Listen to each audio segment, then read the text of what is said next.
બ્રાહ્મણના મોઢે સાંભળેલી કથા દેવરાજ બ્રાહ્મણ 1 માસ સુધી સતત શિવ કથા શ્રવણ કરતા કરતા અંતે મૃતઃ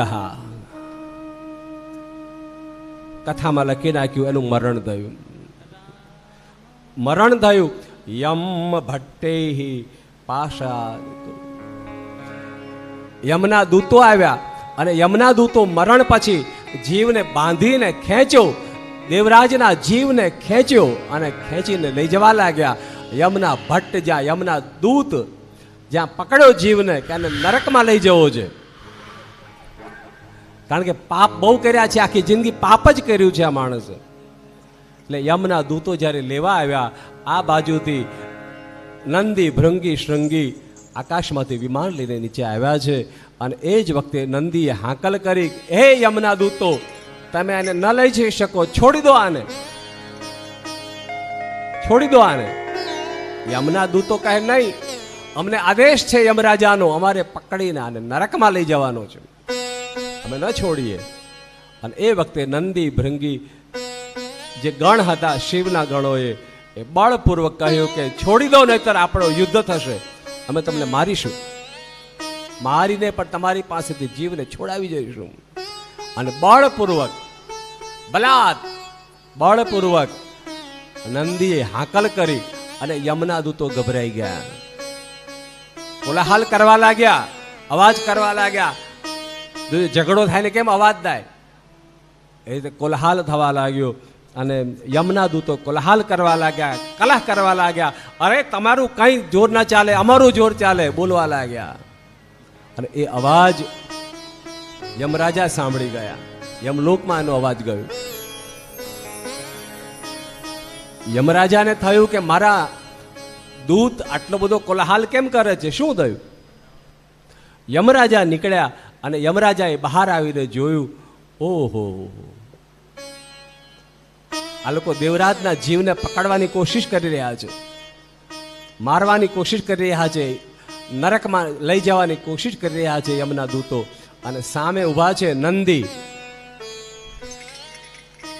નંદી ને જોઈ, શિવ ગણોને જોઈ અને યમરાજાએ તરત જ એની પૂજા કરી, એની પૂજા કરી. ઓમ નમઃ શિવાય, ઓમ નમઃ શિવાય, ઓમ નમઃ શિવાય. બોલો, ઓમ નમઃ શિવાય.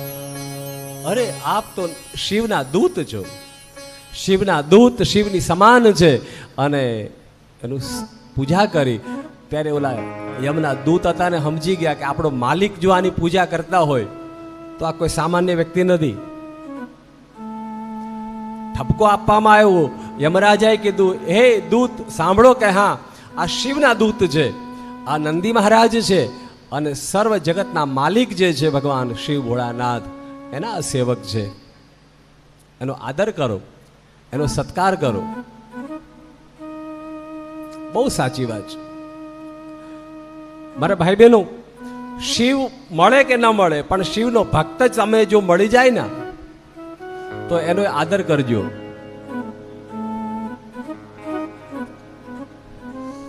શિવના ભક્તને તમે ભોજન કરાવો ને, એ અતિ ઉત્તમ પુણ્ય છે. શિવના ભક્તને તમે સેવા કરો. જેના કપાળમાં ત્રિપુંડ હોય, જેના ગળામાં રુદ્રાક્ષની માળા હોય અને જેના મુખમાં શિવનું નામ હોય, આ શિવ ભક્તના લક્ષણ છે. શિવ ભક્તના આટલા લક્ષણ છે. કપાળમાં ત્રિપુંડ, ગળામાં રુદ્રાક્ષની માળા હોય અને મુખ ઉપર શ્રી શિવાય નમસ્તુભ્યમ અથવા તો ઓમ નમઃ શિવાય આદિ મંત્રનો જાપ હોય. ત્રંબકમ યજામહે સુગંધિમ પુષ્ટિવર્ધનમ ઉર્વારુકમિવ બંધના મૃત્યોર્મુક્ષે યમામૃતા. ઓમ यजामहे सुगन्धिं पुष्टिवर्धनम् उर्वारुकमिव बन्धनात् मृत्योर्मोक्षे यमामृतात्।